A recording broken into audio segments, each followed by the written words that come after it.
إن الحمد لله نحمده ونستعينه ونستغفره ونعوذ بالله من شرور أنفسنا ومن سيئات أعمالنا.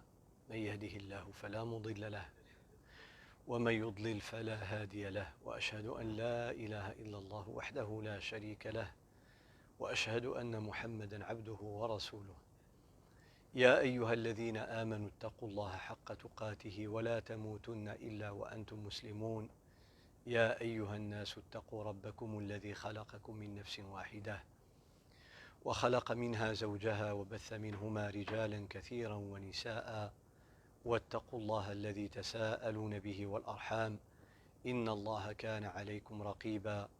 يا أيها الذين آمنوا اتقوا الله وقولوا قولا سديدا يصلح لكم أعمالكم ويغفر لكم ذنوبكم، ومن يطع الله ورسوله فقد فاز فوزا عظيما. أما بعد، فإن أصدق الحديث كتاب الله تعالى، وخير الهدى هدى محمد صلى الله عليه وسلم، وشر الأمور محدثاتها، وكل محدثة بدعة، وكل بدعة ضلالة، وكل ضلالة في النار. السلام عليكم ورحمة الله وبركاته. معاشر المشاهدين والمشاهدات، chers sœurs, chers frères، أتابع معكم في هذا اللقاء من هذا اليوم، يوم الأحد من هذا الشهر من شهور الله سبحانه وتعالى. أتابع معكم هذه السلسلة في معرفة المسلم كيف يتعامل مع كتاب الله عز وجل، وهي كما قرأتم في العنوان مدخل إلى فهم القرآن. فهو مدخل أي باب إلى فهم القرآن. Nous sommes en train d'étudier dans cette série de séances de dimanche, à partir de la semaine passée, comment comprendre le Coran, la voie qui nous mène à comprendre le Coran, la méthodologie de travail, quels sont les éléments et les outils à avoir pour comprendre le Coran. Bien sûr, ce sont des séances adressées à tous les frères et à toutes les sœurs, peu importe leur niveau d'instruction et de connaissance. C'est pour cela que ceux qui ont de la connaissance dans le domaine de la religion, ils trouveront, Inch'Allah Ta'ala, des choses importantes qui vont les aider, et même des choses qu'ils connaissent peut-être depuis des années. C'est un rappel pour cela. Et ceux qui n'ont pas de connaissances dans le domaine du Coran, et qui n'ont pas eu l'occasion ou la chance d'étudier un peu les sciences du Coran et les sciences religieuses en général, eh bien, ils auront aussi quelques éléments, comme j'ai écrit madkhal, c'est-à-dire une entrée vers la compréhension du Coran. Et comment comprendre le Coran? On commence tout d'abord par les premières étapes. فهذا المدخل هو باب يدخل منه إلى بناء عظيم. Donc quand je dis c'est une entrée, c'est que le Coran est un édifice qui n'a pas de fin. Donc nous sommes là à l'entrée. On essaye de comprendre petit à petit, Inch'Allah subhanahu wa ta'ala, la parole d'Allah Azza wa Jal. فهذا المدخل إنما هو لمن هو عارف بعلوم القرآن وعلوم الشريعة. قد يجد في هذا الكلام شيء مما يذكره وإن كان عالما بذلك، وهو كذلك موجه لعامة المسلمين من أجل حثهم على تعلم ما يتعلق بالقرآن الكريم من علوم، كل قدر طاقته وعلمه واستطاعته، فسالت أودية بقدرها. سأواصل الحديث عن التعريف بالقرآن. كما قلت في أول الدرس الماضي، إن أول خطوة لفهم القرآن الكريم هو أن نعرف ما هو القرآن الكريم. Le premier pas, donc là je vous rappelle ce que j'ai dit la fois passée en une phrase. Le premier pas qui nous permet de comprendre le Coran, c'est d'abord connaître le Coran. La valeur du Coran, la place du Coran, le style ou les styles du Coran, l'histoire du Coran, les sciences du Coran, etc. فمعرفة القرآن ومعرفة أي شيء مرحلة أولى قبل أن نتحدث عن هذا الشيء وعن أحكامه وما فيه من علوم وغيره. فلا بد أن نعرف القرآن الكريم. وكنت قد وقفت عند نقل القرآن. Je pense que la dernière phrase que j'avais dit la fois passée, c'était par rapport à la transmission du Coran. فالقرآن الذي وصل إلينا نقل إلينا من رسول الله صلى الله عليه وسلم الذي أخذه عن جبريل، وجبريل أخذه عن الله ومن اللوح المحفوظ، ثم بلغه النبي صلى الله عليه وسلم أمته من الصحابة أولا ثم من بعدهم جيلا بعد جيل إلى يومنا هذا وإلى أن يشاء الله تعالى. La transmission du Coran s'est faite en plusieurs étapes. Tout d'abord, Allah subhanahu wa ta'ala, puisque c'est lui qui a révélé le Coran, donc le Coran vient d'Allah azza wa jal, par l'intermédiaire de l'ange Gabriel, Jibril alayhi salam, qui va prendre la parole d'Allah subhanahu wa ta'ala, à la fois d'Allah azza wa jal et des tablettes réservées, bal huwa Qur'anun Majid fi lawhin mahfouz, donc il se trouve déjà dans les tablettes réservées auprès d'Allah subhanahu wa ta'ala, là où il y a les anges, les plus grands anges qu'Allah subhanahu wa ta'ala a créés, ou parmi les plus grands anges, ceux qui s'occupent des tablettes réservées, là où il y a la prédestination de toutes les créations. واللوح المحفوظ كما أخبر النبي صلى الله عليه وسلم هو لوح نحن لا نعرف طبيعته وحقيقته لأنه من عالم الغيب.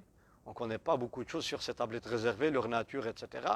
puisque ça fait partie du monde invisible, imperceptible, le ghaib. Mais on sait qu'ils existent et dans lesquels il y a tout le qadar, donc le destin. ففي اللوح المحفوظ مقادير كل شيء كما جاء في الحديث الصحيح عن النبي صلى الله عليه وسلم. فالقرآن بنص القرآن موجود في اللوح المحفوظ. Le Coran lui-même dit que le Coran se trouve déjà dans les tablettes réservées. بل هو قرآن مجيد في لوح محفوظ. الصحابة l'ont entendu de la bouche du prophète sallallahu alayhi wa sallam directement. Certains sahaba l'ont entendu chez d'autres compagnons. Si on parle des sahaba qui étaient encore très très jeunes, des enfants de 2, 3 ans, 4 ans, 5 ans, 6 ans, 7 ans, certains d'entre eux n'ont pas eu l'occasion d'entendre le Coran directement de la bouche du prophète sallallahu alayhi wa sallam, mais ils l'ont appris chez d'autres sahaba. Et même parmi certains grands sahaba, ils ont appris une partie chez le prophète sallallahu alayhi wa sallam. Ils ont continué après la mort du prophète alayhi salatu wassalam, ou bien même pendant sa vie, à le mémoriser via d'autres sahaba. فمن الصحابة, donc الصحابة ne sont pas tous au même niveau par rapport à leur mémorisation du Coran au temps du prophète sallallahu alayhi wa sallam. فالصحابة لم يكونوا على درجة واحدة في حفظ القرآن الكريم أي جمعه كما يعبر عنه في ذلك الزمان في حياة النبي صلى الله عليه وسلم. فمنهم من حفظ القرآن كله وقد سمعه من النبي صلى الله عليه وسلم، سمعه كله من النبي عليه الصلاة والسلام وحفظه في حياة النبي عليه الصلاة والسلام مباشرة.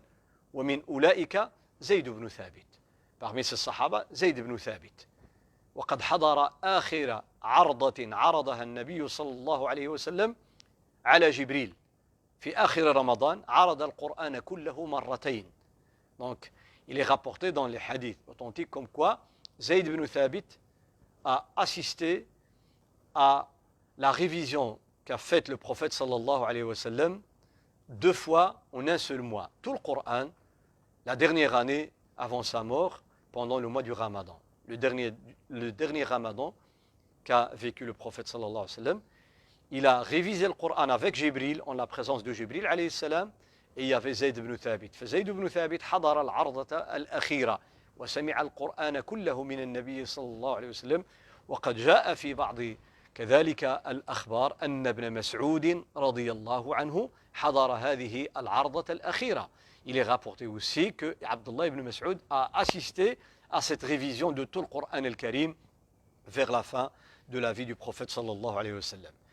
إذن هذا صنف. Il y avait d'autres sahaba qui avaient, en plus de la mémorisation du Coran, ils avaient écrit le Coran al-Karim. Donc, des copies personnelles, individuelles, pour eux.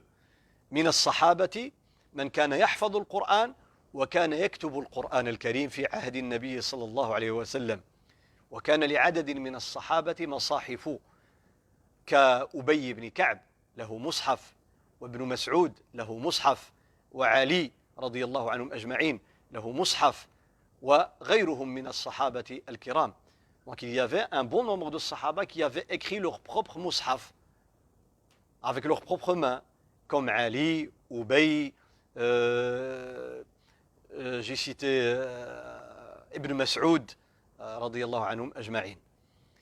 Mais puisque c'était des mushaf personnels, chacun écrivait à sa façon, c'est-à-dire un qui écrivait la sourate ou les versets qu'il a entendus du prophète sallallahu alayhi wa sallam, et en même temps il écrit l'explication donnée par le prophète sallallahu alayhi wa sallam.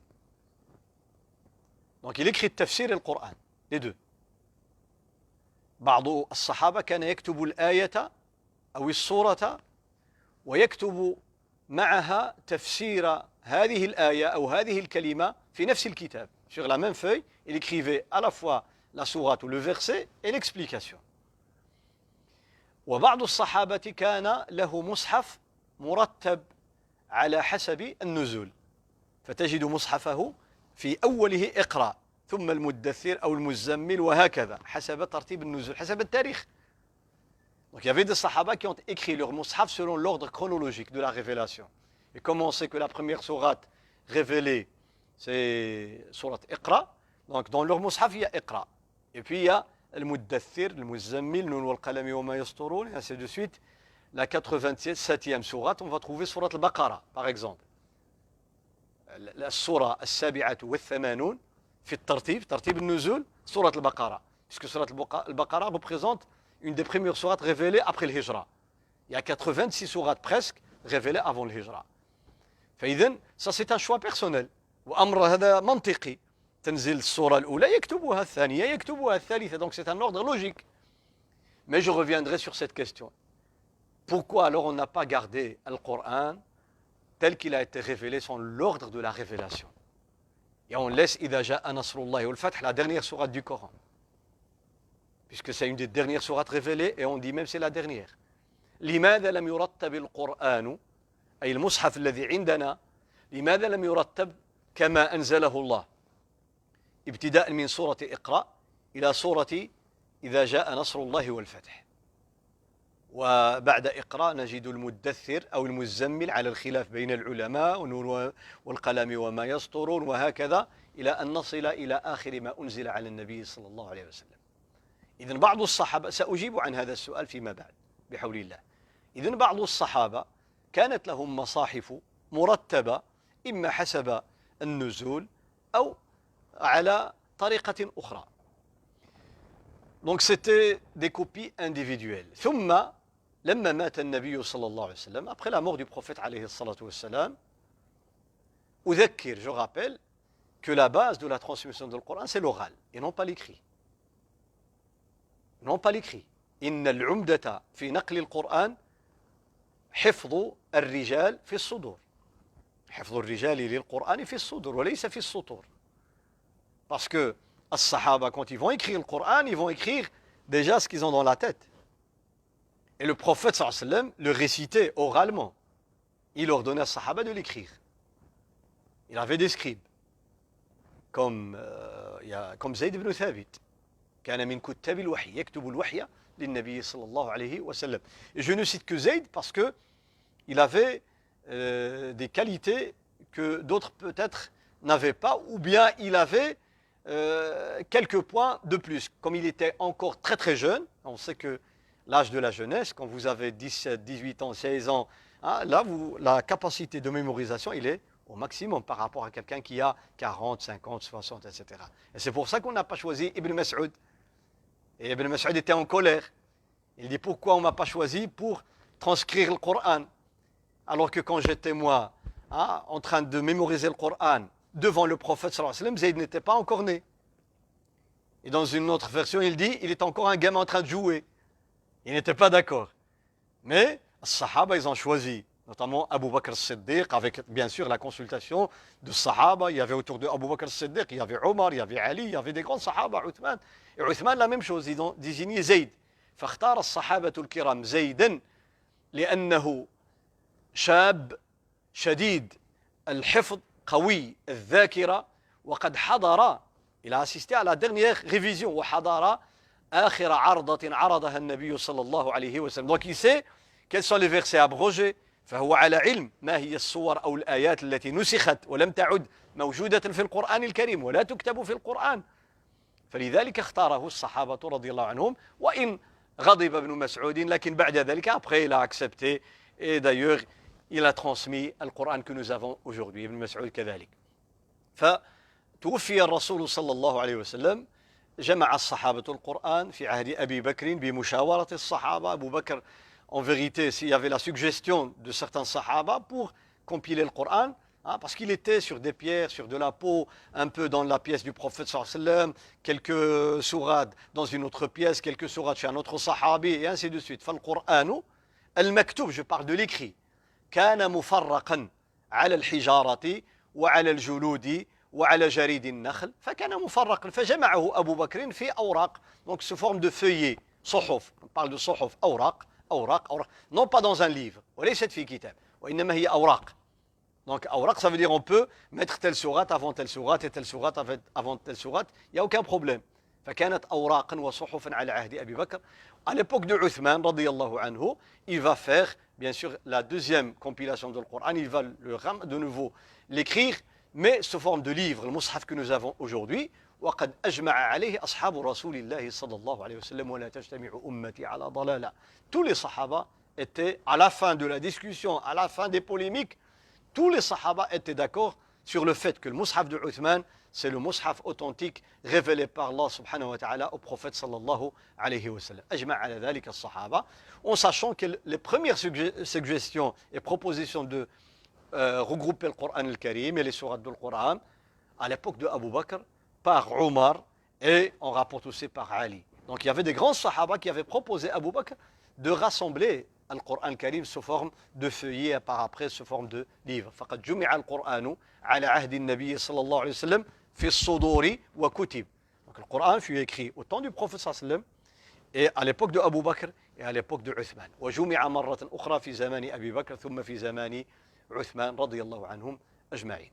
ثم حفظه مئات وألوف من المسلمين جيلا بعد جيل إلى يومنا هذا, et puis il fut rapporté de génération en génération jusqu'à nos jours, والحمد لله تعالى. انتقل, je vais passer à un autre point par rapport à ces étapes pour comprendre le Coran الكريم. لفهم القرآن الكريم لا بد أن نعرف بأن الله تعالى قد ميز القرآن الكريم الذي هو كلام الله تعالى, ميزه على سائر كلام البشر. Donc la parole du Coran est distinguée par Allah subhanahu wa ta'ala.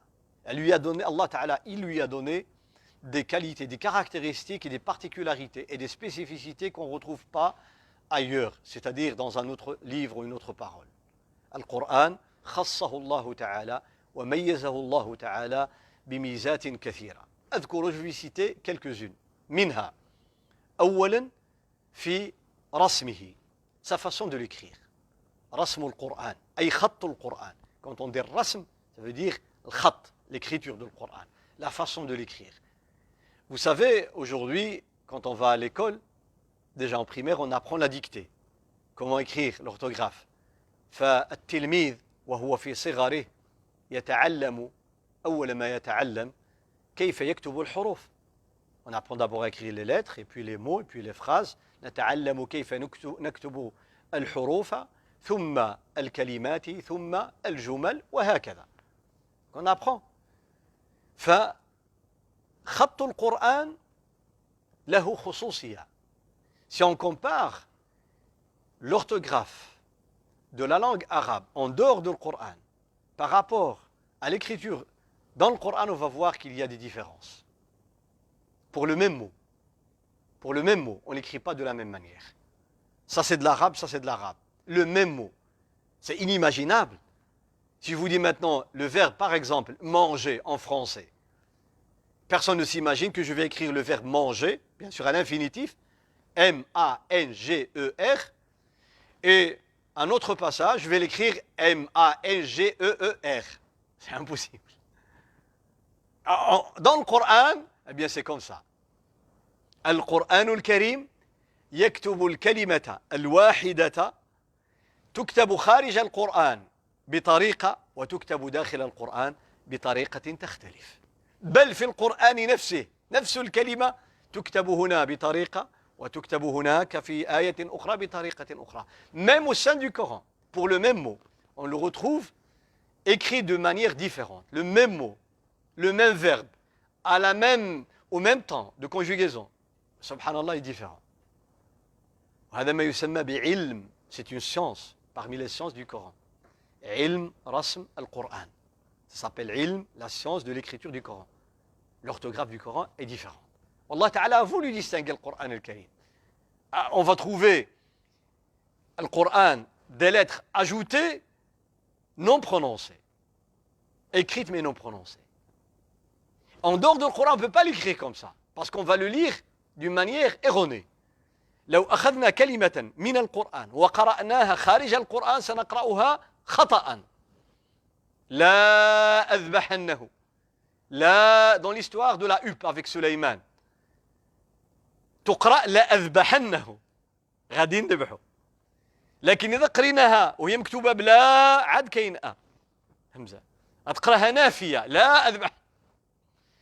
Ça devient, l'affirmation devient négation.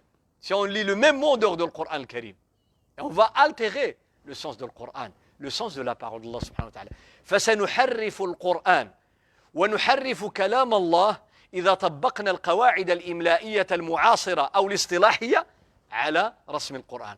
Si on applique les règles de la dictée, hein, terminologiquement parlant, si on les applique al Coran al-Karim, à l'orthographe du Coran, on va altérer la parole d'Allah subhanahu wa ta'ala. فرسم القرآن رسم له خصوصيته. لذلك قد نجد الكلمة في القرآن تكتب بتاء مفتوحة في مكان وبتاء مربوطة في مكان في القرآن. Le même mot رحمة ou bien امرأة, j'avais déjà cité cela وقد تحدثت عن هذا. كلمة امرأة ونعمة ورحمة, c'est le même mot. C'est le même mot. En arabe, en dehors du Coran, on l'écrit à la fin avec un ta fermé, sous forme de rond. Ta marbouta. Dans le Coran, le même mot, à des endroits, ta il est comme ça avec 2 points, et dans des autres endroits ouvertes, avec 2 points. Subhanallah. Pourquoi le même mot? وهذا علم رسم القرآن. فالله سبحانه وتعالى, donc je résume, رسم القرآن, la manière d'écrire le Coran, c'est une manière particulière. Et Allah a voulu distinguer sa parole. أراد الله أن يميز كلامه فحتى رسم القرآن الله تعالى وفق الصحابة وكان في زمن النبي صلى الله عليه وسلم يكتب القرآن بين يديه. On a écrit le Coran devant le prophète صلى الله عليه وسلم. ولذلك يقول الإمام السيوطي رحمه الله, وأذكر بأن الإمام السيوطي هو من أشهر من كتب في علوم القرآن, un des érudits les plus connus dans le domaine des sciences du Coran. وقد كتب كتابا يعد مرجعا لطلبة العلم وللعلماء. Il a écrit beaucoup d'ouvrages qui parlent du Coran et des sciences du Coran, mais il a un livre qui s'appelle Al-Itqan fi ulum al-Quran, qu'on retrouve dans les librairies aujourd'hui. Kitab Al-Itqan, perfectionné, Al-Itqan في علوم القرآن. الإمام السيوطي جمع ميزة هذا الكتاب مع علم الإمام السيوطي رحمه الله, وأنه كان من الحفاظ, était un érudit qui avait beaucoup de sciences, qui a écrit beaucoup d'ouvrages, beaucoup de livres dans tous les domaines. كتب في 14 علما في كتاب واحد. Il a un livre dans lequel il a écrit 14 sciences différentes, y compris la médecine, حتى الطب. L'imam Suyuti, en sachant que il a toute une bibliothèque qu'il a écrit, rahimahullah. L'imam Suyuti, il a eu la chance, puisqu'il a vécu, il est mort en 911 de l'Hégire. Donc il a vécu 900 ans après la mort du prophète sallallahu alayhi wa sallam. فقد توفي سنة 11 و900, أي أنه توفي بعد 9 قرون, بعد 900 سنة بعد وفاة رسول الله صلى الله عليه وسلم. فتمكن من الاطلاع على ما كتبه العلماء عبر قرون. Donc il a eu la chance de lire les livres écrits pendant tous ces siècles. Donc il a ramassé les sciences de tous les prédécesseurs, rahimahullah. فلذلك كتب هذا الكتاب. وله يعني كتاب il a écrit dans la grammaire, dans les règles de la grammaire, il a écrit dans les sciences de le hadith, dans la langue arabe. المهم كتب يقول في ألفيته, quand on dit ألفية, c'est un livre dans lequel il y a plus ou moins 1000 vers qui traitent d'une science sous forme de poèmes, vers 1000 ألفية. الإمام السيوطي كتب ألفية في النحو, elle s'appelle الفريدة في النحو. النحو كتب ألفيته في النحو, وفيها يقول: وفي لدى الخلف حكاه الناس والخط في المصحف لا يقاس. والخط في المصحف لا يقاس.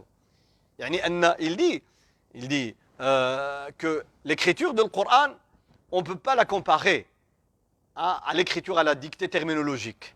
Il dit: والخط في المصحف لا يقاس. القياس c'est faire la comparaison, l'analogie, القياس.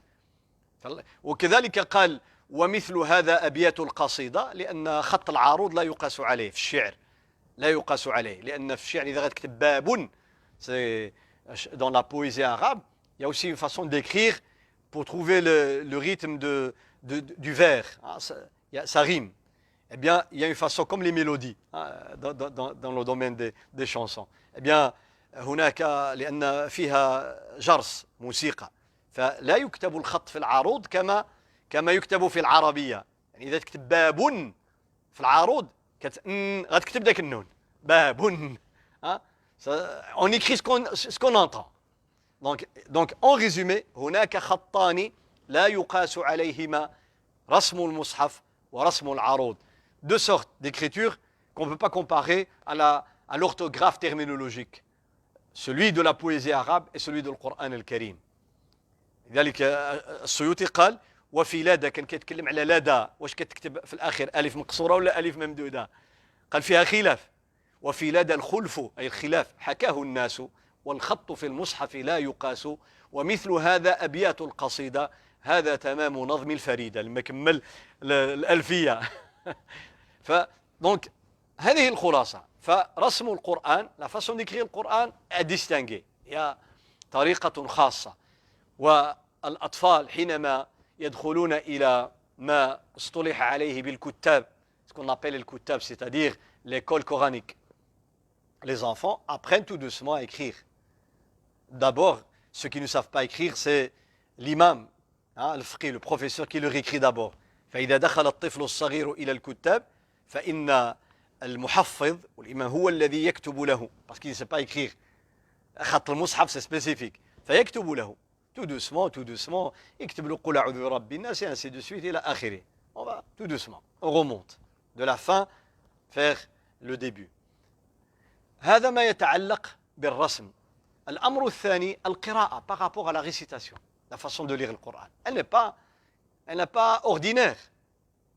Nous, quand on parle entre nous, نحن حينما يخاطب أحدنا صاحبه, on ne dit pas يا زيد تعال هنا إنك غبت عني. On ne dit pas comme ça. Les règles de la récitation du Coran, ce qu'on appelle les règles de la psalmodie du Coran, قواعد التجويد. قواعد التجويد هذه خاصة بكتاب الله سبحانه وتعالى. Certes, la prononciation des lettres, c'est la prononciation arabe qu'avaient les Arabes. Mais il y a, le Coran a mis sa touche sur la façon de le lire. وَرَتِّلِ الْقُرْآنَ تَرْتِيلًا. Allah Ta'ala ordonne au prophète sallallahu alayhi wa sallam de psalmodier le Coran al-Karim avec une voix qui doit être une voix très très belle, faire un effort en respectant les règles de chaque lettre en arabe et dans le Coran al-Karim. Parce que dans le Coran, même en arabe, il y a une façon de lire les lettres, mais dans le Coran, il y a une façon qui est encore différente. فالقرآن يقرأ بلسان عربي مبين ولكن هناك أشياء أضيفت في قراءة القرآن لترتيله لا توجد في العربية. لا توجد في العربية. وهذه من خصوصيات القرآن الكريم. ولذلك حفظ القرآن أو قراءة القرآن لا يمكن أن تتم من المصحف وحده. On ne peut jamais, je ne parle pas du fait de l'apprendre par cœur, rien que la récitation. On ne peut jamais lire le Coran correctement sans passer par un professeur. لا يمكن لأحد أن يقرأ القرآن قراءة صحيحة إذا لم يسمع هذه القراءة من شيخ يتقن قراءة القرآن أو يعرف قراءة القرآن. لا يمكن. سيخطئ. Il va commettre des erreurs. Comme je vous ai dit, il va tomber sur des mots où il y a une lettre écrite en double. La même lettre. Et qui, dans le Coran, on ne la lit pas. On lit une seule lettre.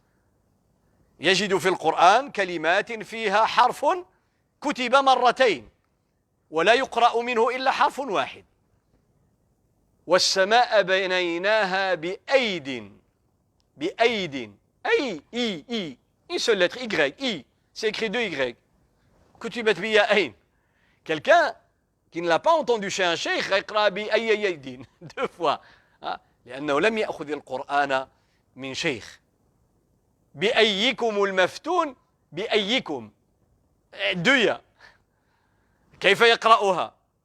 لا تأمنا. Je fais, regardez, un rond avec mes lèvres pour prononcer Dhamma. Ou, mais vous n'entendrez jamais Dhamma. Vous entendez le Fatha. Ta'manna. Il n'y a pas de Dhamma. La forme de la bouche, la forme de la prononciation de Dhamma. Ce que je prononce, c'est une Fatha. Pourquoi? Ça s'appelle Ishmam. Comme ça, je sais que dans cette prononciation, il y a à la fois 2 voyelles. Il y a O et A. Asluha ta'manuna.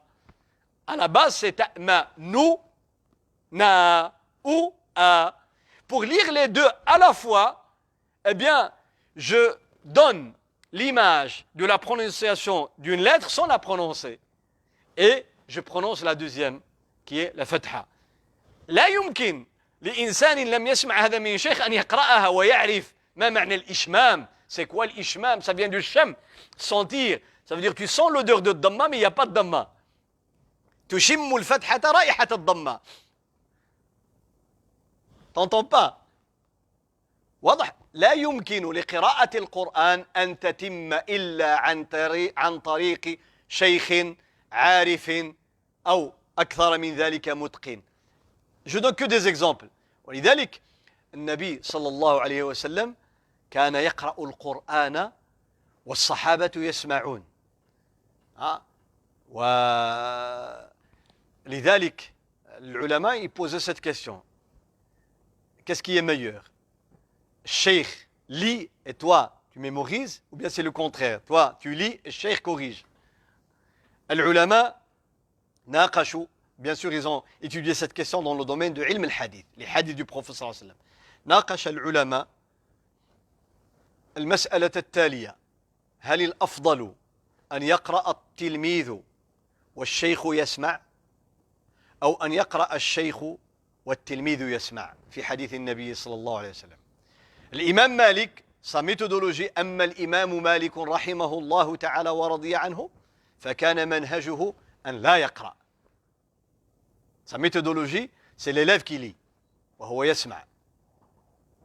Comme ça, il voit à ce que l'élève lit d'une façon correcte le hadith. Parce qu'il se peut que, quand le cheikh lit, il se peut qu'à un certain moment, l'élève est distrait, il y a un mot qui lui échappe. Alors lui, il pense qu'il a mémorisé tout le hadith. En vérité, il y a un mot qui lui a échappé. Mais quand il va le lire devant le cheikh va lui dire non, il y a un manque ici. Ça, c'est l'avantage de cette méthode. فكان للإمام مالك في الحديث هذه الطريقة وهذا المنهج أنه لا يقرأ على غيره بل يقرأ عليه. Rarement que lui lisait le hadith et les élèves écrivaient le hadith. Et celui qui avait la chance, chez l'imam Malik, d'entendre sa voix en train de lire un hadith ou quelques hadiths, il était parmi les meilleurs. C'était la joie de sa vie. وكان العلماء يتسابقون وكانوا يدعون الله أن يتمكنوا من أن يقرأ الإمام عليهم. الإمام مالك عليهم حديث رسول الله صلى الله عليه وسلم. C'était très rare. Donc dans le Coran al-Karim, eh bien, le Rasoul صلى الله عليه وسلم utilisait les deux manières. النبي عليه الصلاة والسلام كان يقرأ على الصحابة ويقرئ الصحابة. À la fois, il récitait le Coran, comme ça le Sahaba le mémorise d'une façon correcte, il demandait aussi aux Sahaba de le lire devant lui. والقصة المشهورة مع عبد الله بن مسعود, quand il dit un jour à Ibn Mas'ud, في الحديث الصحيح, قال له اقرأ علي يا ابن أم عبد. Il lit le Coran devant moi. فقال له ابن مسعود أقرأ عليك القرآن وعليك أنزل. Moi je vais réciter le Coran devant toi et c'est toi qui nous ramène le Coran de la part d'Allah subhanahu wa ta'ala. Et tu es la source et moi je vais réciter le Coran. قال له النبي صلى الله عليه وسلم أحب أن أسمعه من غيري.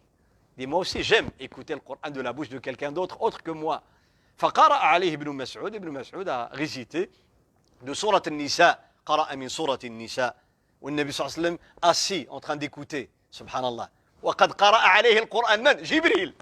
Imagine la voix de Jibril, l'ange, qui va lire devant le prophète sallallahu alayhi wa sallam. Mais lui, maintenant, il est en train de l'écouter de chez Ibn Mas'ud.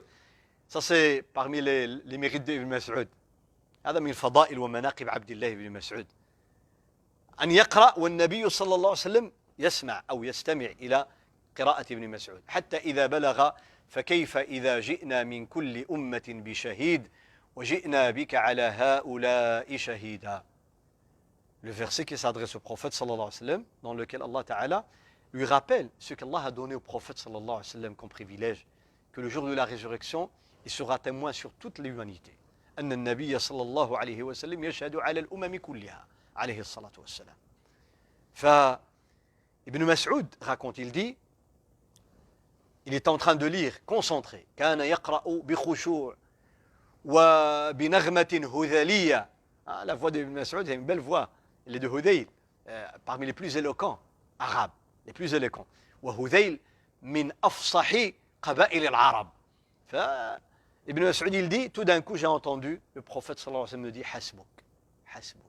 Hasbouk, ça veut dire yakfi. Comme on dit hasbi Allah, Allah me suffit. Et hasbouk ay yakfika, yakfika, arrête. Pour lui dire arrête. Ibn Mas'ud dit, tellement il était concentré, qala faltafattu. Ça veut dire qu'il ne regardait pas le prophète sallallahu alayhi wa sallam dans le visage, face à face, comme ça. Il était concentré. Qara alayhi bi khushu', qala faltafattu. Et quand je l'ai regardé, pourquoi il m'a dit arrête? قال فإذا عيناه تدمعان. صلى الله عليه وسلم, il était en train de pleurer عليه الصلاة والسلام. فالقرآن له جمال وروعة. ولذلك on lit dans السيرة que بعض الصحابة à la Mecque, là où les musulmans étaient minoritaires, où ils n'avaient pas de mosquée où ils pouvaient aller librement. La mosquée de l'Haram était là, mais ils n'avaient pas la liberté d'y aller. المسجد الحرام في قلب مكة ما كان كثير من الصحابة يستطيعون أن يصلوا في المسجد الحرام. قريش les opprimés. فلذلك ils priaient chez eux. كان أبو بكر الصديق رضي الله عنه كما وصفته عائشة رضي الله عنها قالت كان سريع البكاء. إذا قرأ القرآن بكى. Une fois qu'il commence à lire le Coran, il pleurait. أبو بكر. عنده قلب حساس جدا, très très sensible. إذا قرأ بكى. Alors il priait chez lui. كان يقرأ la nuit, le soir, يقوم الليل, il priait, il n'y avait pas encore les 5 prières. في مكة قبل فرض الصلوات الخمس. كان يقرأ بما نزل من القرآن, يقرأ في بيته. بالليل يقرأ. فيجتمع عليه الناس من غير المسلمين, من الرجال والنساء والأطفال. Les gens, les voisins se rassemblaient devant la porte de Abu Bakr as-Siddiq radiyallahu anhu. Ils écoutaient. Tellement ils étaient touchés par le Coran, le Karim. القرآن إذا تلي بصوت جميل ندي فله أثر في القلوب. وهذا من بركة القرآن. Quand j'ai dit la fois parce que le Coran كتاب مبارك. من بركة, ça veut dire il donne. بركة هي كثرة الخير واستمرار الخير. Il donne à chaque génération, à chacun de nous. حتى قال العلماء حتى الذي لا يفهم شيء من القرآن. Quelqu'un qui ne connaît rien de le Coran, pas un mot. S'il l'entend psalmodier, même s'il n'est pas musulman, il va être touché, subhanallah, et attiré. حتى غير المسلم إذا استمع إلى قراءة جميلة من كتاب الله على يد قارئ متقن ذي صوت محبر فإنه يتأثر. هذا من بركة القرآن. C'est le بركة القرآن. حتى الذي لا يفهم. Et c'est pour ça que des fois vous voyez quelqu'un qui ne comprend pas le Coran, quand l'imam récite une belle voix, il pleure, يبكي في التراويح يبكي وهو لا يفهم. هذا من بركة القرآن. وأختم هذا المقطع بقول النبي صلى الله عليه وسلم لأبي موسى الأشعري quand le prophète صلى الله عليه وسلم est rentré un jour, plutôt une nuit très tard dans la nuit, lui et Aïcha, ils étaient invités chez quelqu'un. دعي النبي صلى الله عليه وسلم مع زوجه أم المؤمنين عائشة رضي الله عنها إلى أحد الصحابة. يعني عرضهم شي واحد بالليل ودخلوا للدار معطلين بالليل. Le soir ils sont rentrés et avant de rentrer chez eux, ils entendent Abu Moussa al-Ash'ari, سمعوا أبا موسى الأشعري, il était tout seul en train de lire le Coran بالليل. إن ناشئة الليل هي أشد وطئا وأقوى مقيلا. L'impact de la récitation durant la nuit, elle est particulière. Tout le monde dort, et pas de rendez-vous, pas de travail, il n'y a personne qui vous dérange, vous prenez le Coran et vous lisez le Coran, soit dans le mushaf ou bien dans la prière. فقراءة القرآن وعبادة الليل يعني عبادة خاصة, سبحان الله. Abu Moussa al-Ash'ari ne savait pas que le prophète sallallahu alayhi wa sallam était là, lui et Aïcha. فعائشة elle dit, Ya Rasulallah, t'entends? Il s'arrête, sallallahu alayhi wa sallam. فالنبي عليه الصلاة والسلام وقف وجعل يستمع إلى قراءة أبي موسى الأشعري. Il s'est arrêté pour écouter. Attiré par le qira'a, la manière de lire le Coran al-Karim. Je parle du prophète sallallahu alayhi wa sallam comme il était attiré par le qira'a d'Ibn Mas'ud et touché par le qira'a d'Ibn Mas'ud. لأنه قرآن كلام الله ليس منا من لم يتغنى بالقرآن. زينوا القرآن بأصواتكم. هذه أقوال النبي صلى الله عليه وسلم. C'est de le lire avec une très très belle voix. Ibn Mas'ud, Abu Moussa, il est du Yémen. وأهل اليمن معروفون بصوتهم. الأشعريون, surtout الأشعريون, ils étaient connus pour leur voix très très belle. Très très belle. عجيب الصوت عندهم جميل جدا. فلما فرغ أبو موسى, il a arrêté, il est parti dormir. النبي صلى الله عليه وسلم le lendemain, il revient, رجع. قال يا أبا موسى لو رأيتني البارحة وأنا أستمع إلى قراءتك. Si tu m'avais vu hier, comment j'étais touché par ta manière de réciter le Coran. Abu Moussa, الرسول صلى الله عليه وسلم الذي ينزل عليه القرآن يستمع إلى قراءتي ويشد إليها, يعني هذا من مناقبه. On parle, الرسول صلى الله عليه وسلم, il donnait à chaque compagnon quelques bons points particuliers. À chacun, subhanallah. النبي صلى الله عليه وسلم كان يوزع ثناءه وينزع تشجيعه على كل أصحابه الكرام. Et même il parle de nous, comme il dit, إخواني الذين آمنوا بي ولم يروني. Il dit, j'ai envie de voir et de rencontrer mes frères. Sahaba, ils ont dit, nous ne sommes pas tes frères. Il dit, vous êtes mes compagnons, mes frères, ceux qui croient en moi sans me voir. Il parle de nous. Subhanallah. Il dit, nous avons la récompense de 50 Sahaba. Hein? Ils nous ont dépassés parce que c'est des compagnons, c'est un titre, comme les marques. Quand tu achètes une marque, tu peux trouver un vêtement qui est meilleur, mais la marque, elle garde toujours sa qualité. Subhanallah. Comme il dit, أقضاكم عالي أرأف أمتي بأمتي أبو بكر أشدهم في الله أو في الحق عمر. Chacun il donne une spécificité, quelque chose de particulier dans lequel il est distingué. الرسول صلى الله عليه وسلم quand il dit أبو موسى لو رأيتني البارحة وأنا أستمع إلى قراءتك. قال أبو موسى, lui dit, لو عرفت يا رسول الله, si je savais que tu étais là en train d'écouter, قال لحبرته لك تحبيرا. J'aurais rendu cette récitation encore plus embellie. Déjà ce qu'il a fait, il était au top. Alors imagine, dit, j'avais encore des degrés encore meilleurs. أي صوت هذا؟ لحبرته لك تحبيرا. يعني حبر زينا. احنا كنقولوا زوقته. Déjà il était au top. Il dit, si je savais, j'aurais fait quelque chose de inimitable. شوف قراءة القرآن الكريم كيف ميزها الله. Et d'ailleurs, quand vous entendez quelqu'un lire le Coran, même si vous ne comprenez pas le Coran, vous savez qu'il est en train de lire le Coran. إذا قرئ القرآن بقواعده حتى الذي لا يعرف حرف من القرآن يقول لك هذا ركي يقرأ القرآن الكريم. باش عرفتي؟ كم انت سو؟ قال لك سمعته كي طريقة باش كيقرأ. سبحان الله.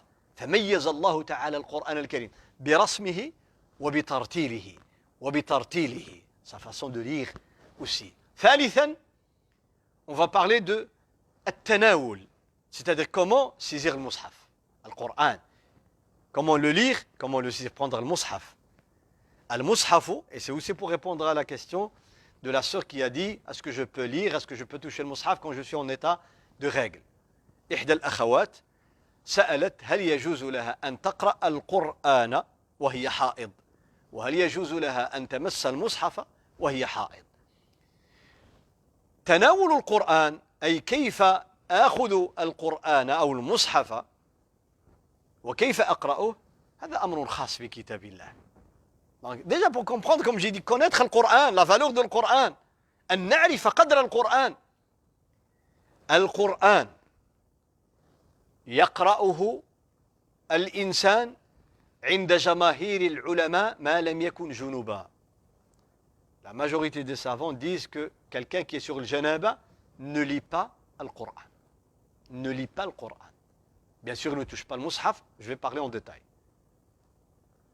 الذي على جنابة لا يقرأ القرآن عند جمهور العلماء. J'espère que c'est clair. Parce que lire le Coran en état de janaba, le janaba c'est pas comme les règles pour la femme. Le janaba, on peut se laver dans 2 minutes, il n'y a pas de problème. Mais les règles ça prend des jours, ça prend une semaine. يعني لو منعت المرأة من قراءة القرآن وهي حائض لا منعت من هذا الخير لمدة أيام.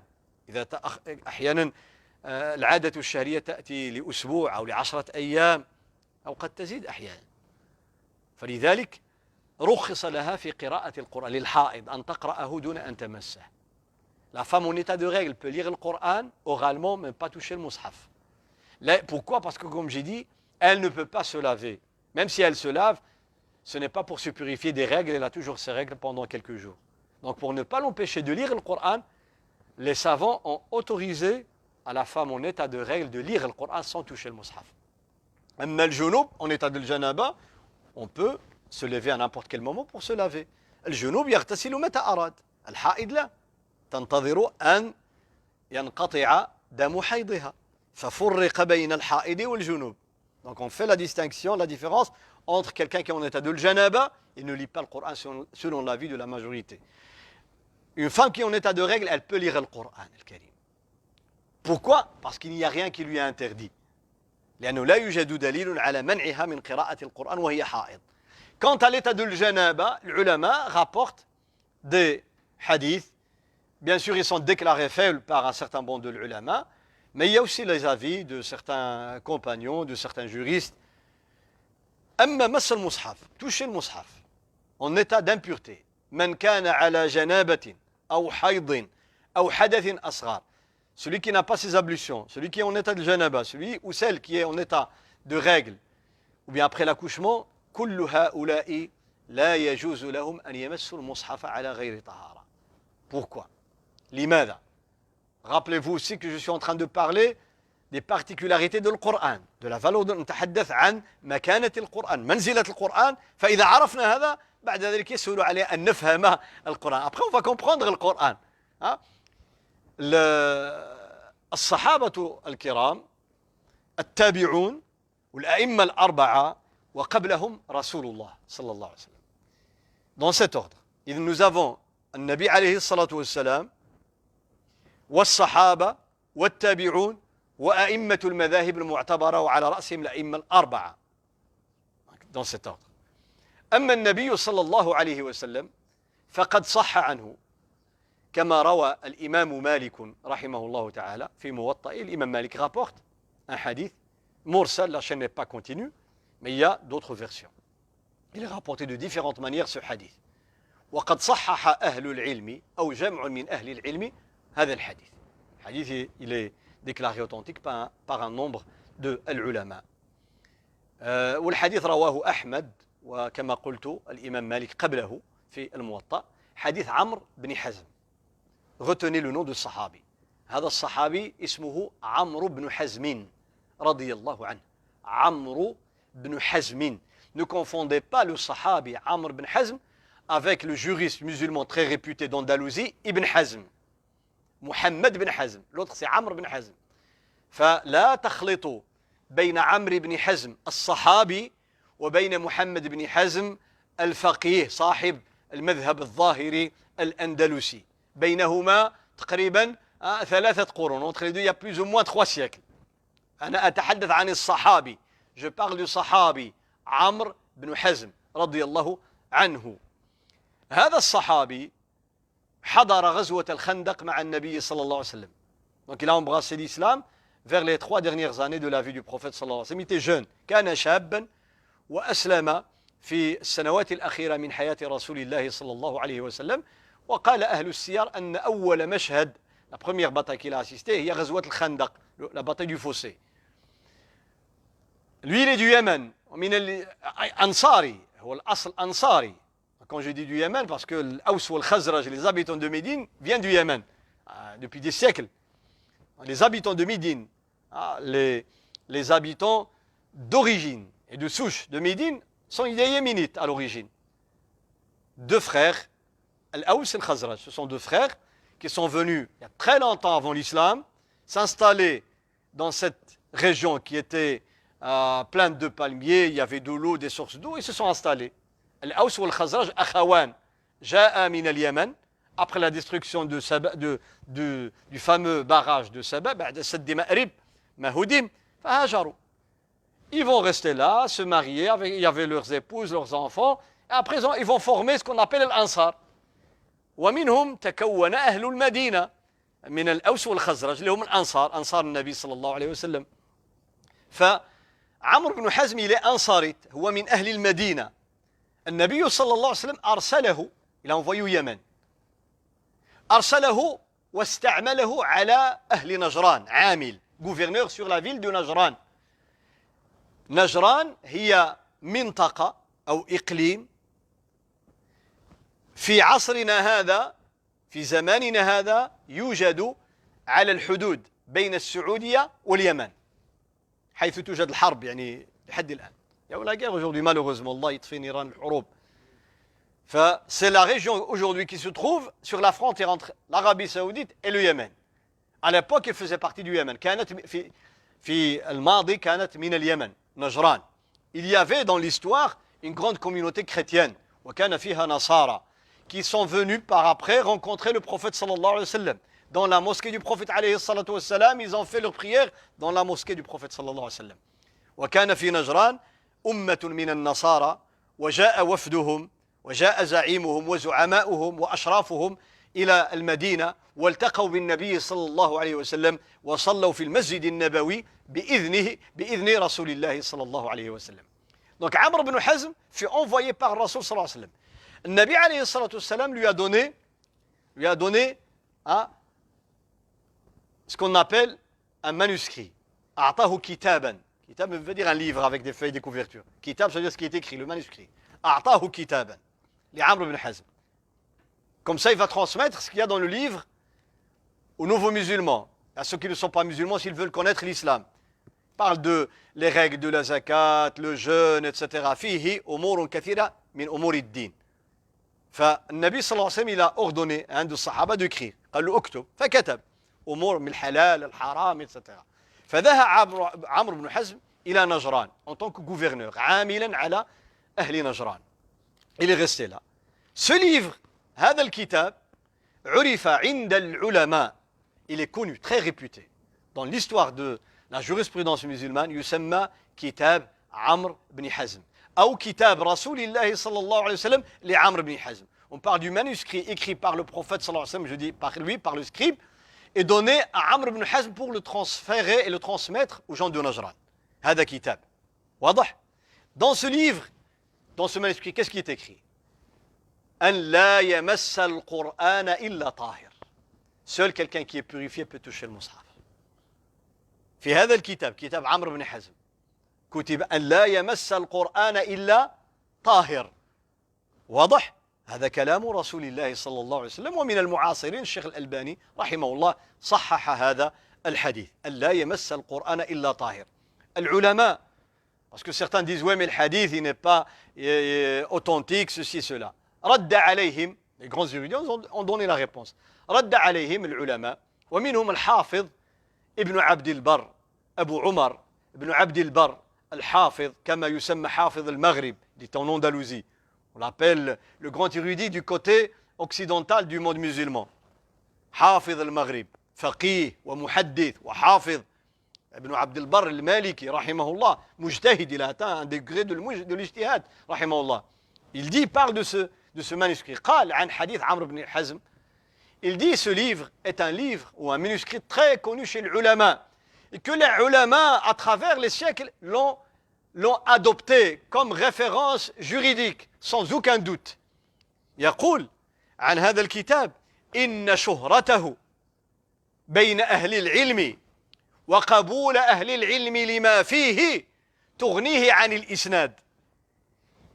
قال يعني, il dit on n'a pas besoin de chaîne de transmission pour prouver qu'il est authentique. Parce que des générations de l'ulama qui l'ont agréé et qui l'ont adopté, s'ils savaient qu'il y avait le moindre doute, ils l'auraient refuté. لو علم العلماء أن هذا الحديث أو هذا الكتاب وفيه هذا الحديث أنه لا يصح لما تلقوه بالقبول جيلا بعد جيل. الصحابة كانوا يقبلون هذا الكتاب في زمانهم بعد وفاة رسول الله صلى الله عليه وسلم.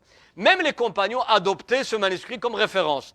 يرجعون إليه فيجدون ما فيه من كلام رسول الله صلى الله عليه وسلم.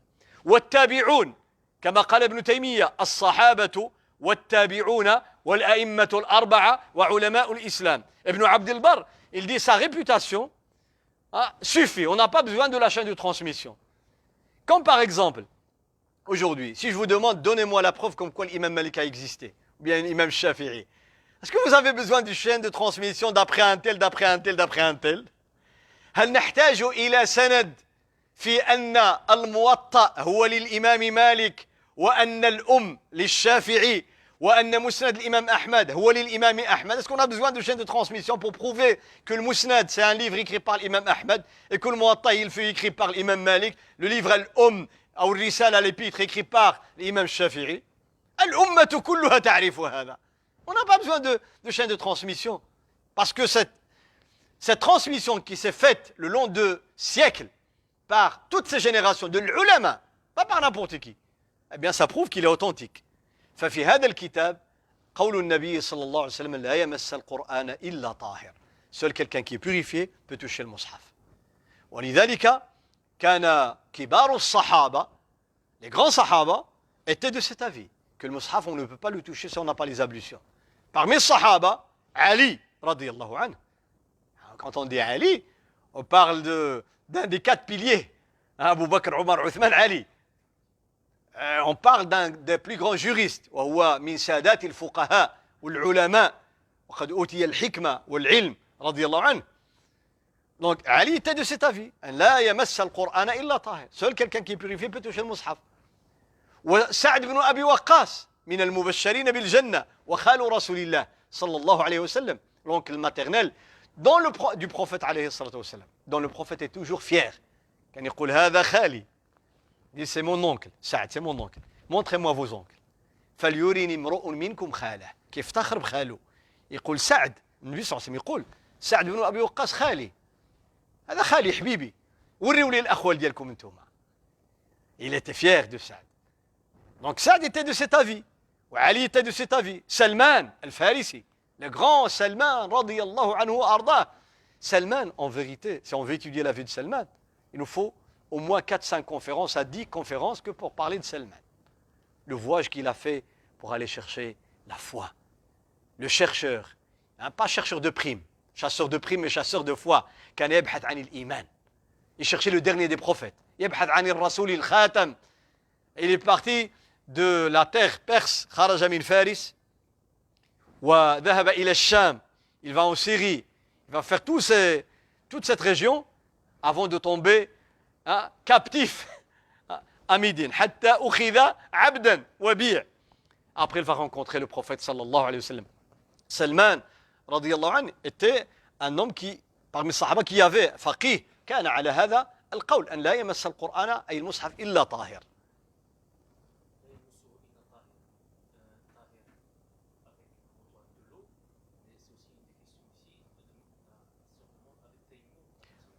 Je vais en parler, Inch'Allah.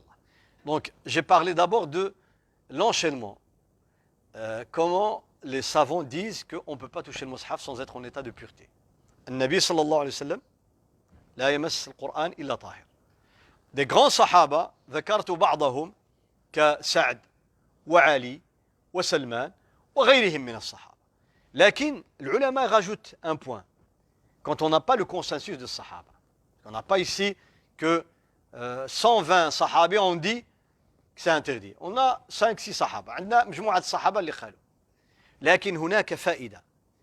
إذا قال الصحابة قولا أي بعض الصحابة même un صحابي a donné un avis et que les autres صحابة savaient et connaissaient cet avis et personne d'entre eux n'a fait objection, ça veut dire ils étaient d'accord.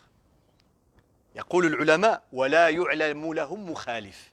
On ne connaît pas quelqu'un qui a divergé sur cette question parmi les sahaba. Même si les autres sahaba n'ont pas donné leur avis direct. Mais le fait qu'ils n'ont pas rejeté, refuté l'avis de sahaba qui ont répondu à cette question, ça veut dire qu'ils étaient d'accord. يقولون لا يعلم لهؤلاء مخالف. معناه إذا كان الصحابة علي وسلمان وفلان وفلان وفلان ils ont dit cet avis والصحابة الآخرون لم يعارضوهم هذا يعطي هذا الكلام قوة. Ça lui donne une force référentielle. ثم جاء التابعون. Beaucoup de tabi'in étaient du même avis. ثم جاء الأئمة الأربعة les 4 écoles juridiques. Les imams des 4 écoles juridiques على أن لا يمس القرآن إلا طاهر. واضح؟ وهنا chaque fois il y a des règles, il y a des exceptions. العلماء رخصوا, ils ont donné donc des exceptions quand il y a besoin. للحاجة. إذا وجدت الحاجة. مثلا قالوا عندما نعلم الصبيان نحفظهم القرآن. Quand on veut enseigner le Coran. تصور أنت عندك 20-30 واحد. Tu as devant toi 10, 20, 30 élèves pour apprendre le Coran. إذا ils ont المصحف عندهم المصحف يدهم كيحفظوا فيه. إذا كل واحد تقول له توضأ ما عمرك هتقري القرآن. لأن هذا يتوضأ على ما يمشي ويرجع، هذا خصو يتوضأ يمشي ويرجع، هذا خصو يتوضأ يمشي ويرجع، هذا خصو، لأن الحفظ كياخذ ساعات. Pratiquement impossible de demander, d'exiger les ablutions à tous les élèves. Parce que si on a 20 élèves, rien que 20 élèves devant nous, pendant 3-4 heures pour mémoriser le Coran par jour, des fois c'est 6, 7, 8 heures, imaginez les élèves, des enfants surtout. Après 1 heure, ils ont besoin d'aller aux toilettes. Alors ils doivent faire les ablutions. Et on attend. Et puis c'est l'autre, et puis c'est un troisième, puis c'est un quatrième. À chaque instant, il y a quelqu'un qui va aller refaire les ablutions. Donc ça sera impossible d'enseigner le Coran. فالعلماء رخصوا, ils ont dit في حالة التعليم وحالة التحفيظ إلى آخره يجوز أن يمس القرآن على غير طهارة. هذا رفعا للحرج parce qu'on a une règle المشقة تجلب التيسير. Quand il y a une difficulté excessive, elle se transforme spontanément en une facilité, une exception. واضح؟ ففي مثل هذه الحالات جوز العلماء لغير الطاهر أن يمس المصحف. أختم هذا الباب قبل أن أجيب عن السؤال. Il y a une parole très intéressante de Ibn Taymiyyah. Ibn Taymiyyah, rahimahullah, له كلام جميل. Moi, j'ai commencé les références à partir d'un Rasoul sallallahu alayhi wa sallam. J'ai pas cité le Coran الكريم. لم أذكر دليلا من القرآن أنه لا يجوز أن نمس المصحف إلا على غير طهارة. لم أذكر دليلا، بل ذكرت من القرآن، ذكرت من الحديث ومن أقوال الصحابة ومن مذاهب الأئمة المتبعين وخاصة الأئمة الأربعة. لماذا؟ Parce qu'il n'y a pas de verset explicite, catégorique. لا يوجد دليل في القرآن دليل قطعي صريح يقول مثلا من لم يتوضأ لا يمس القرآن. Il n'y a pas quelqu'un, un verset qui dit si on ne fait pas les ablutions, on ne touche pas le mushaf. الآية التي يرجع إليها العلماء ils rapportent un verset de سورة الواقعة. إنه لكتاب كريم إنه لكتاب طيب فلا أقسم بمواقع النجوم وإنه لقسم لو تعلمون عظيم إنه لقرآن كريم في كتاب مكنون لا يمسه إلا المطهرون.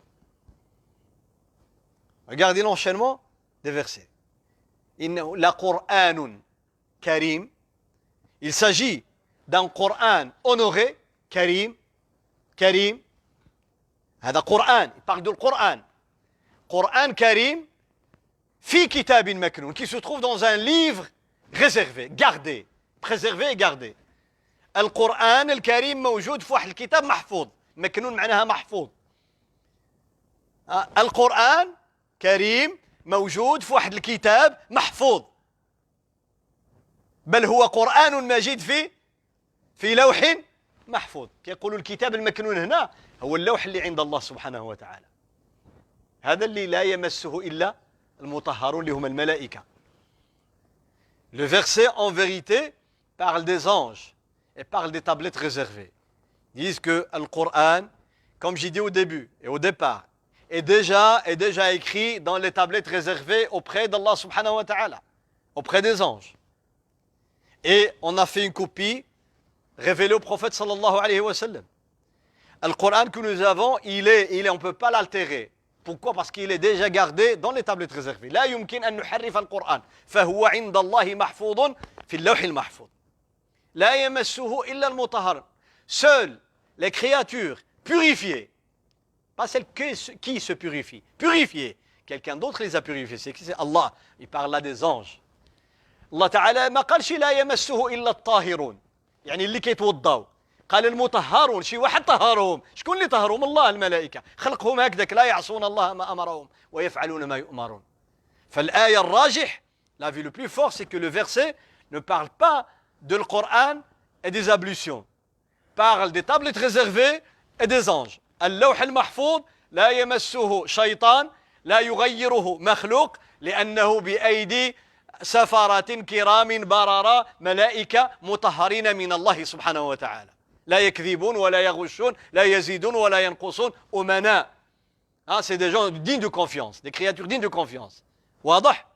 Donc on ne peut pas adopter le verset pour appuyer cet avis. Mais Ibn Taymiyyah رحمه الله له قول يقول le verset هذه الآية وإن لم يكن فيها دليل صريح ولكن فيها من باب الإشارة والتنبيه. Mais il dit le verset, même s'il n'est pas catégorique, même s'il n'est pas spécifique par rapport à la question est-ce que quelqu'un qui n'a pas les ablutions peut toucher le mushaf, il dit mais il fait allusion indirectement. Comment? Il dit Allah, il parle du Coran dans ce verset. Naam, innahu la Qur'anun karim, il parle du Coran. Et puis il parle des tablettes réservées. Et puis il parle des anges qui touchent les tablettes réservées parce qu'ils sont purifiés. Ça veut dire le Coran aussi pour les créatures, pour nous, ne peut être touché que par quelqu'un qui a fait la purification. يقول فيه إشارة كما أن اللوح المحفوظ لا يمسه إلا المطهرون من الملأ الأعلى من الملائكة كذلك القرآن الذي أنزله الله تعالى على أهل الأرض لا يمسه إلا طاهر. Donc le verset parle du monde dans le ciel et le hadith du prophète صلى الله عليه وسلم parle du monde terrestre. الحديث لا يمسه القرآن إلا طاهر يتكلم علينا احنا والآية تتكلم على الملائكة. يقول كأن هذا الحديث يشرح الآية. On dirait que le hadith explique le verset. Donc il dit Allah il fait allusion من باب الإشارة والتنبيه. واضح؟ إذن résumé, on doit faire le maximum pour ne pas toucher le mushaf qu'en cas de purification. إلا طاهر. Mais il y a des facilités comme j'ai dit. إذا كان في باب التعلم وإذا كان هناك مشقة وحراشي, il y a des difficultés pour trouver de l'eau, pour faire les ablutions, etc. Le minimum de faire tayammum. Minimum. Donc je dis bien dans les conditions où on a difficile à faire les ablutions. Comme des gens qui ont par exemple de l'allergie. Plus ils utilisent l'eau, plus ça devient plus fort. Donc pour le Coran, il essaie de minimiser le nombre de fois, de diminuer le nombre de fois de faire les ablutions. Il laisse ça que pour la prière. Donc s'il fait tayammum, il n'y a pas de problème. فالإنسان الذي يجد حرجا في الوضوء كلما أخذ المصحف فلا حرج إذا تيمم وقرأ القرآن ومس المصحف. لماذا؟ لأن النبي صلى الله عليه وسلم nous a donné une règle dans le dhikr. Quand on fait dhikr, إذا الإنسان ذكر الله قل سبحان الله الحمد لله الله أكبر لا حول ولا قوة إلا بالله لا إله إلا الله. Quand on fait dhikr, قال لا أذكر الله إلا على إني أكره أن أذكر الله على غير طهارة. إني أكره أن أذكر الله على غير طهارة. Le prophète sallallahu alayhi wa sallam dit je n'aime pas évoquer le nom d'Allah quand je ne suis pas en état de purification. هذه قاعدة. C'est permis, mais il dit je préfère, je n'aime pas. واضح؟ فالإنسان إذا كان لذلك un jour quelqu'un a adressé salam au prophète صلى الله عليه وسلم. شي واحد سلم على النبي صلى الله عليه وسلم من الصحابة قال له السلام عليك يا رسول الله. النبي صلى الله عليه وسلم ما أجابه. Il n'a pas répondu. لأنه لم يكن على tahara. Il n'avait pas fait les ablutions. Et tout d'un coup, il y a un mur. كان هناك جدار, واحد الحيط ديال التراب. تعرفوا الحيط ديال البادية غير بالتراب. C'était avec de la terre. فذهب, il a touché le mur وتيمم النبي صلى الله عليه وسلم تيمم. قال وعليك السلام ورحمة الله وبركاته. Il lui a répondu en disant قال إني أكره أن أذكر الله على غير طهارة. Je n'aime pas évoquer Allah quand je ne suis pas en état de purification. Donc c'est recommandé en dehors du Coran. Et quand on lit le Coran, mais si on touche le mushaf, c'est les ablutions. Il y a une certaine difficulté, on passe au minimum qui est tayammum. Il n'y a ni l'un ni l'autre. Alors à ce moment-là, on a vu que les ulama ont autorisé. Mais pas en état de janaba, pas en état de règle.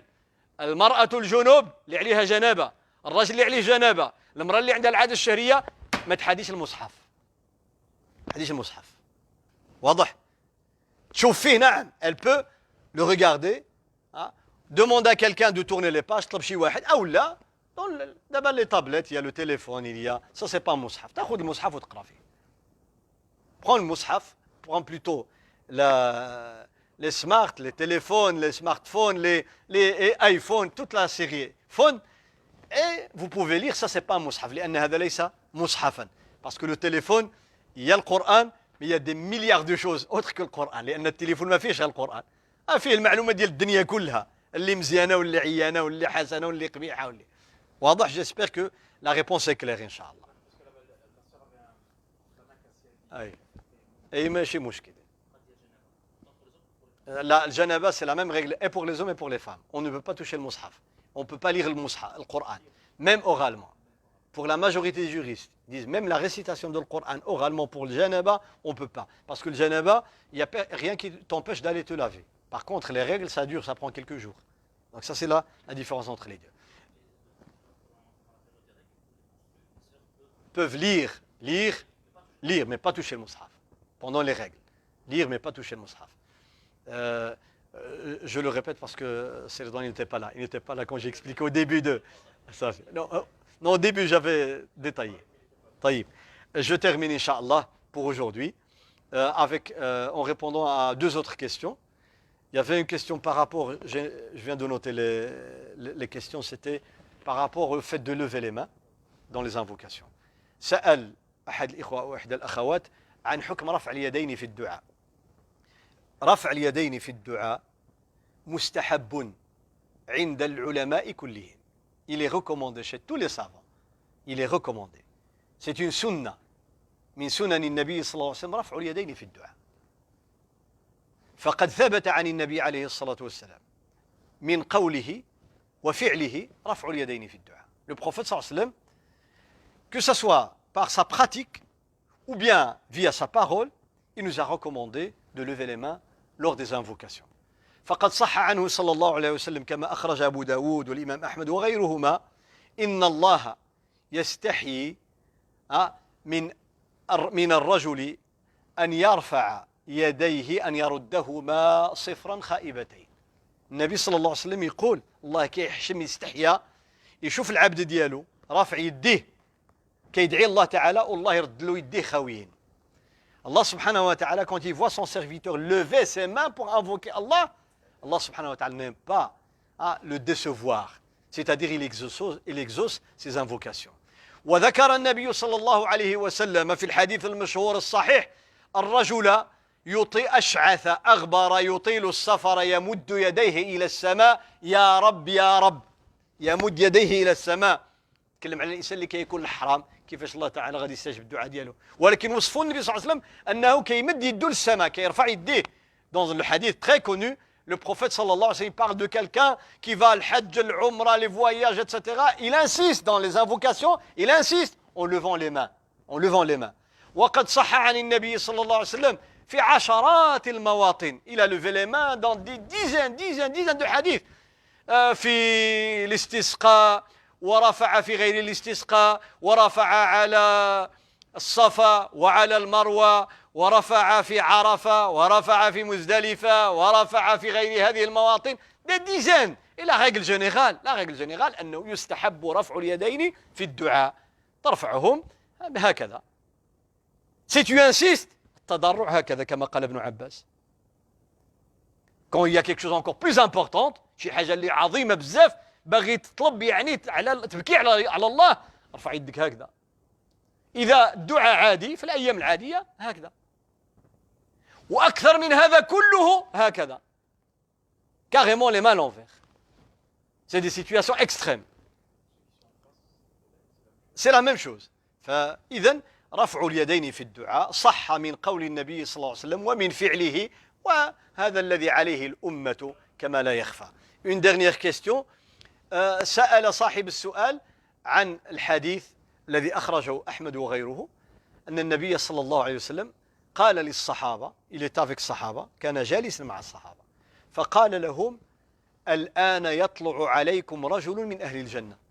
غادي يطلع يدخل من هنا واحد الرجل من أهل الجنة. Un homme du paradis va rentrer maintenant. فانتظر الصحابة كيتسناو شكون هذا؟ شكون هذا سعداته؟ سي لو بونور ايترنيل. يعني هذا غيكون باقي حي في الحياة ماشي على رجله، وكاملين الصحابة كيعرفوا أنه من أهل الجنة. هذا الفضل هذا. فالصحابة ساتوندي فواغ كي كانوا كيتسناو يشوفوا أبو بكر، عمر، عثمان، علي، سعد، عبد الرحمن بن عوف، كبار الصحابة.